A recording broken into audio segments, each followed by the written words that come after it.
السلام علیکم سر، ہمارا کویشچن یہ ہے کہ آپ نے بولے تراوی آپ صلی اللہ علیہ وسلم وہ جو 3 رکعت ہے وطر، وہ جو وطر ہے آپ صلی اللہ علیہ وسلم پہلے 2 رکعتیں پڑھتے تھے، اس کے بعد سلام پھیر کر 1 رکعت الگ سے پڑھتے تھے، تو وہ الگ سے کیسا پڑھتے تھے؟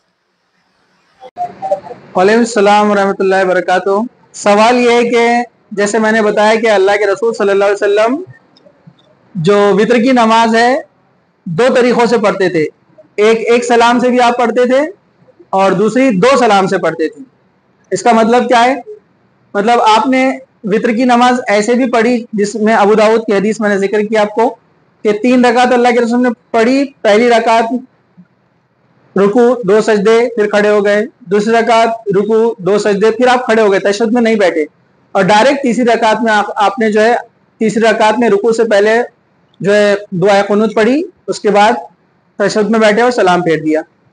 تو یہ نماز مغرب سے الگ ہو گئی کیونکہ دوسرے تشہد میں آپ بیٹھے نہیں۔ دوسرا طریقہ اللہ کے رسول صلی اللہ علیہ وسلم نے 3 رکعت کیسے پڑھی؟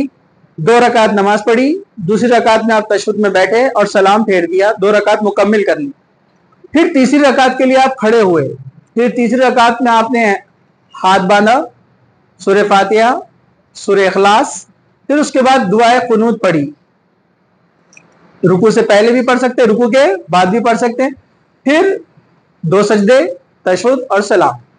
اس طرح سے یہ 3 رکعتیں تھیں۔ تو دونوں طریقے صحیح ہیں، آپ دونوں میں سے کسی بھی طریقے سے پڑھ سکتے ہیں، ٹھیک ہے؟